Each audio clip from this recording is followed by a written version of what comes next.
CMA Pratibha, welcome back to our channel Prabhu commerce academy.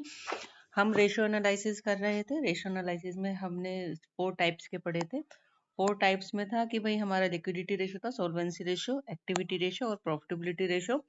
पिछले हमने 3 part बना चुके हैं। तीनों पार्ट में हमने ये सी पार्ट तक कर लिया था, एक्टिविटी रेशियो तक कर लिया था। थोड़ा सा क्विक रिवीजन बता देते हैं एक्टिविटी रेशियो का थोड़ा और डिटेल में, क्योंकि और बच्चों की क्वेरीज आई थी इसमें थोड़ी सी कि थोड़ा और डिटेल में समझा दीजिए। ठीक है, ठीक है। ये जो है हमारा फर्स्ट पार्ट देखते हैं, inventory turnover ratio. Inventory turnover ratio का मतलब क्या है कि एक जो इन्वेंट्री आप जो बनाते हैं वो कितने साइकिल, कितना टाइम उसको लगता है, कितने टाइम्स में वो खर्च होती है। ठीक है, इसको कंपैरिजन करने का कैसे, मतलब रेशियो का मतलब क्या होता है, कंपैरिजन होती है। तो इन्वेंट्री टर्नओवर रेशियो को कैसे कंपेयर करेंगे हम? इन्वेंट्री क्या होती है? ये होती है कि एक अभी कंपनी के अंदर ही है, ये बाहर नहीं गई है। ठीक है, ये अभी सेल नहीं हुआ। तो इसको हम कंपैरिजन किस चीज से करेंगे? तो जो जितना हमारा कॉस्ट लगी होगी उस रेवेन्यू जनरेट करने में, ठीक है, तो उस चीज से कंपेयर करेंगे। कॉस्ट इसलिए क्योंकि अभी ये कंपनी के अंदर है, इसमें हम प्रॉफिट मार्जिन ऐड नहीं करेंगे, क्योंकि ये अभी हमारी सेल के लिए नहीं गई है, ये हमारे बाउंड्री के अंदर ही है। ठीक है, बाउंड्री के अंदर ही है, इसलिए हमने इसमें कॉस्ट पार्ट करा है। अगर बाहर जाता तो इसमें प्रॉफिट पार्ट भी प्लस करते। ठीक है, ये बड़ा इंपॉर्टेंट पॉइंट ऑफ व्यू है। इसको आप अगर समझ जाएंगे तो आपको ये कभी क्वेरी नहीं आएगी कि कॉस्ट कब लेंगे और सेल्स कब लेंगे। ठीक है, तो इसमें अभी इन्वेंट्री कहाँ है? प्राइमिसीज के अंदर है, तो इसलिए हमेशा इसको कॉस्ट से कंपेयर करेंगे। Cost of revenue, cost of revenue है ना, from operation. Cost of revenue from operation लेंगे और डिवाइडेड बाय एवरेज इन्वेंट्री हो जाएगा। ठीक है, अगर आपको ये नहीं समझ आता कि कॉस्ट ऑफ रेवेन्यू कैसे ड्राइव करते हैं, मैं बता देती हूँ कैसे करते हैं। अगर हम जो पूरा रेवेन्यू है, ठीक है, रेवेन्यू मतलब होता है जितनी सेल होती है कंपनी की, तो रेवेन्यू फ्रॉम ऑपरेशन कैसे निकालते हैं? रेवेन्यू फ्रॉम ऑपरेशन सिंपल कुछ नहीं होता, ये टोटल सेल होती है। ठीक है, टोटल सेल। अब इसमें अब टोटल सेल को भी और बाइफरकेट करके बता देते हैं। टोटल सेल में आप एक क्रेडिट सेल भी करके दे सकते हैं पार्टी को, प्लस में कैश सेल भी दे सकते हैं कैश में, और प्लस और कोई तरीका तो खैर नहीं होता। ठीक है, तो और इसमें क्या होता है, अगर आपकी मान लो सेल वापस आ गई, सेल वापस आ गई है, तो उसमें से माइनस में रिटर्न इनवर्ड, रिटर्न इनवर्ड मतलब वापस आ गया, रिटर्न हमारे कंपनी के अंदर आ गया, तो रिटर्न इनवर्ड कहते हैं।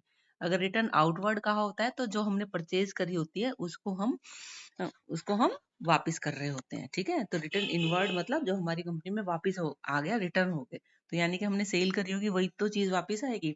ठीक है, तो आपको ये रेवेन्यू निकालने का मैंने तरीका बता दिया।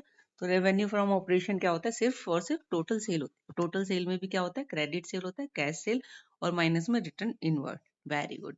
ठीक है, अब इससे कॉस्ट कैसे निकालेंगे? कॉस्ट कैसे निकालेंगे? अब भाई आपको ये पता है कि जो हमने सेल कर दिया, इस सेल में हमारा प्रॉफिट मार्जिन ऐड होगा कि नहीं होगा? हुआ होगा ऑब्वियसली, है ना।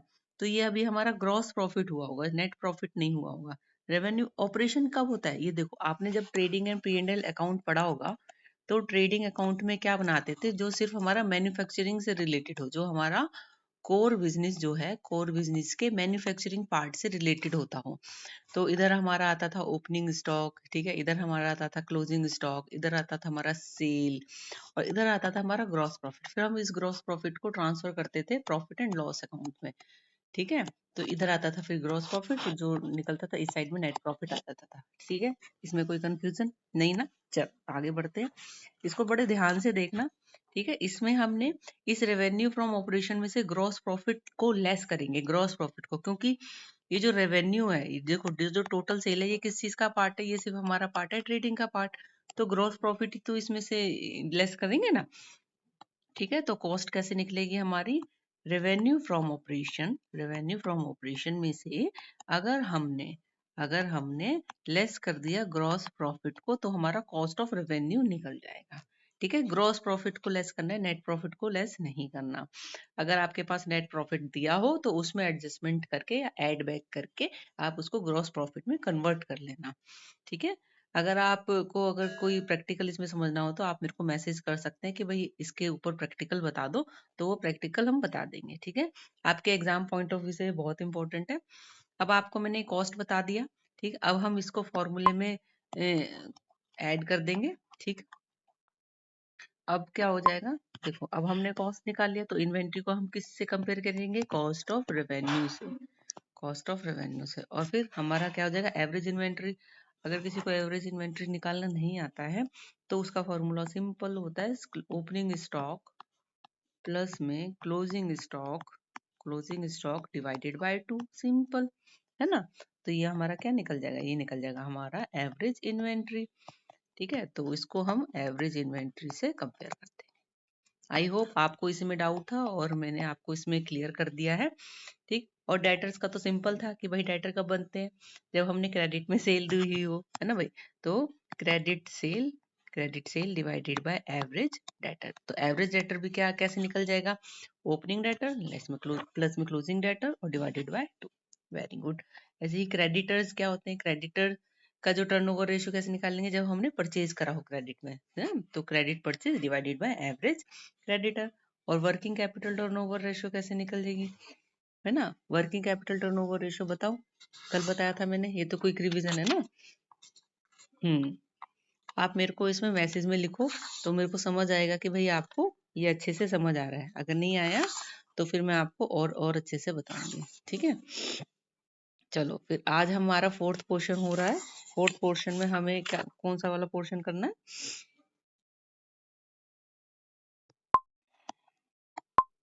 ठीक है। फोर्थ पोर्शन था हमारा प्रॉफिटेबिलिटी रेशियो चल रहा था हमारा। अब प्रॉफिटेबिलिटी रेशियो में फर्स्ट क्या है, ग्रॉस प्रॉफिट रेशियो। ठीक, तो ग्रॉस प्रॉफिट का क्या मतलब होता है, ग्रॉस प्रॉफिट अभी मैंने बताया था कि जो ट्रेडिंग पोर्शन में आता है, ट्रेडिंग पोर्शन में क्या आता है, जो सिर्फ मैन्युफैक्चरिंग पार्ट से रिलेटेड होता है, ठीक है, उसको कहते हैं हम ग्रॉस प्रॉफिट। ठीक, तो अब ग्रॉस प्रॉफिट रेशियो कैसे आएगी, वेरी गुड। अब ये क्या है, हर चीज क्या है, सेल से ही कंपेयर होएगा, ठीक है। जैसे आपने पहले भी कोई बेस, पहले आपने 10th क्लास या 12th क्लास में पढ़ा होगा कि भाई ग्रॉस प्रॉफिट रेशियो क्या, ग्रॉस वो पढ़ा होगा आपने, परसेंटेज कैसे निकालते हैं ना, परसेंटेज निकालनी आपने सीखी होगी ना। तो मेरे को कमेंट करके बताओ।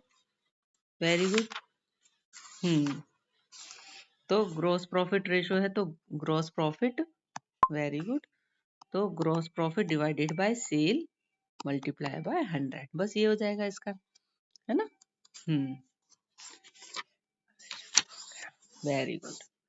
चलो इसके ऊपर अगर आपको, हाँ अच्छा, किसी बच्चे का डाउट आ रहा है वर्किंग कैपिटल टर्नओवर रेशियो निकालना, बता दो, ठीक है। उसमें कुछ नहीं होता, उसमें बस ये होता है कि रेवेन्यू फ्रॉम ऑपरेशन, वही जो अभी मैंने बताया, रेवेन्यू फ्रॉम ऑपरेशन क्या होता है, टोटल सेल हो गई है ना। टोटल सेल, टोटल सेल में से अगर हमने रिटर्न इनवर्ट कर दी, चलो मैं आपको इसमें डिटेल में बता ही देती हूँ, बहुत बच्चों की क्वेरी आ रही है। तो वर्किंग कैपिटल टर्नओवर रेशियो कैसे निकलेगी, रेवेन्यू फ्रॉम ऑपरेशन। अभी मैंने आपको डिटेल में बताया था कि रेवेन्यू कैसे निकालेंगे, टोटल सेल को कहते हैं सिर्फ रेवेन्यू, ठीक है। और नीचे आ जाएगी वर्किंग कैपिटल, इन दोनों को बताती हूँ क्या होता है। रेवेन्यू फ्रॉम ऑपरेशन क्या होता है, मैंने आपको बताया टोटल सेल, टोटल सेल में से अगर आपको रिटर्न इनवर्ट कर देते हैं, रिटर्न इनवर्ट क्या होती है, जो हमें माल जो हमने बेचा है वो वापस आ जाता है, तो उसको कहते हैं रिटर्न इनवर्ट डिवाइडेड बाय, ठीक है। ये आप इसको हम नेट सेल भी कहते हैं, नेट सेल भी कहते हैं इस चीज को। अगर हम टोटल सेल में से रिटर्न इनवर्ट माइनस कर देते हैं तो हमारी नेट सेल हो जाती है, तो उसी को हम रेवेन्यू फ्रॉम ऑपरेशन कहते हैं। और वर्किंग कैपिटल क्या होता है, वर्किंग कैपिटल होता है करंट एसेट्स माइनस में करंट लायबिलिटी, ठीक है। अब आपको कोई दिक्कत तो नहीं हो रही होगी इसमें, ठीक है। चलो तो फिर आगे आगे बढ़ सकते हैं, हम किस उस पोर्शन पे थे, हम थे ग्रॉस प्रॉफिट। ये मैंने आपको बताया था ग्रॉस प्रॉफिट रेशियो कैसे निकालेंगे, ये हमेशा सारी चीज क्या किससे कंपेयर होगी, सेल से, नेट सेल से। अभी मैं देखो ये वाला पोर्शन, अब इसमें आपको ये याद करने की जरूरत नहीं है कि भाई सेल से क्यों करेंगे, क्योंकि ग्रॉस प्रॉफिट कौन से पोर्शन में है, ट्रेडिंग वाले पोर्शन में। ट्रेडिंग वाले पोर्शन में क्या है, सिर्फ मैन्युफैक्चरिंग जो होती है वो वाली चीजें आती हैं, ठीक। नेक्स्ट नेक्स्ट पार्ट क्या है, इसमें सेल्स आता है, देखो, है ना। फिर ग्रॉस प्रॉफिट इधर की साइड आता है, तो हम ऑब्वियस है कि इस ग्रॉस प्रॉफिट को कंपेयर करने के लिए सबसे सुटेबल कैंडिडेट कौन सा हमारा, हमारा कैंडिडेट है सेल्स पोर्शन का, ठीक है। तो नेट सेल से हम इसको कंपैरिजन कर देंगे। और नेट सेल को क्या कहते हैं, अभी मैंने बताया, नेट सेल को हम कहते हैं रेवेन्यू फ्रॉम ऑपरेशन भी कह देते हैं, ठीक है। अगर नेट सेल या रेवेन्यू फ्रॉम ऑपरेशन दिया हो तो बात एक ही होती है, ठीक है जी। चलो तो ये बहुत इंपॉर्टेंट बता रही हूँ, ये आपके एग्जाम पॉइंट ऑफ व्यू से बहुत इंपॉर्टेंट है। मैं आपको डिटेल में इसलिए बता रही हूँ ताकि आपको जो फॉर्मूला है ये याद करने की जरूरत ना हो। आप बस जैसे दिमाग जैसे एक पिक्चर सी बन जाती है ना कि भाई ये ऐसे ऐसे सॉल्व होगा, तो बिना याद करे आपको वो चीजें माइंड में आ जाए। ठीक है, चलो gross profit ratio. Gross profit ratio कैसे होगी हमारी? Gross profit divided by revenue from operation कह लो उसको। रेवेन्यू फ्रॉम ऑपरेशन क्यों, अभी बताया था ना कैसे ड्राइव करेंगे हम इसको। या फिर इसको नेट सेल्स भी कह सकते हैं, या इसको हम नेट सेल्स भी कह सकते हैं, और मल्टीप्लाई 100, है ना। ये हमारा परसेंटेज रेशो में निकलती है, परसेंटेज में, ठीक है। ये हमारा परसेंटेज में निकलता है, परसेंटेज में, ठीक है। ये सारे जो जो होते हैं ये डी पार्ट के जो है सारे परसेंटेज में हम शो करेंगे। तो परसेंटेज में कन्वर्ट करने के लिए क्या होता है, मल्टीप्लाई कर देते हैं 100 से, और अगर मल्टीप्लाई 100 से नहीं करते वो तो वो टाइम्स में निकल जाता है, ठीक है। चलो नेक्स्ट क्वेश्चन करें, इसमें किसी की क्वेरी। अच्छा, किसी को अगर कॉस्ट ऑफ रेवेन्यू नहीं पता कि कैसे निकालते हैं तो मैं आपको बता सकती हूँ। नहीं पता, चलो मैं बता देती हूँ। क्योंकि है ना, अगर आपको ग्रॉस प्रॉफिट नहीं दिया होता है तो ग्रॉस प्रॉफिट ड्राइव करने का भी तरीका होता है, ठीक है। फिर आप कहोगे कि समझाया नहीं, तो मैं बताती हूँ। तो ग्रॉस प्रॉफिट को कैसे ड्राइव करते हैं, अगर हम इसमें revenue from operation, revenue from operation क्या होता है,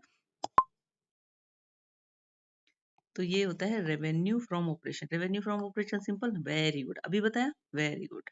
इसको कहते हैं सेल्स भी कहते हैं। तो टोटल नेट सेल में से अगर हमने cost of revenue, cost of revenue क्या होता है, जो उसमें खर्चा लगा होता है, उस रेवेन्यू को जनरेट करने में जितना आपकी कीमत लगी है ना, उस जो बचा, देखो मान लो कि आपको जो पेन खरीदा आपने, है ना, और वो पेन खरीदा आपने 10 रुपए में, और जो बेच दिया उसको 15 रुपए में, ठीक है। तो सेल जो हो गई आपकी 15 हो गई, और जो उसको खरीदने की कीमत कितनी देनी पड़ी थी आपको, 10 रुपए।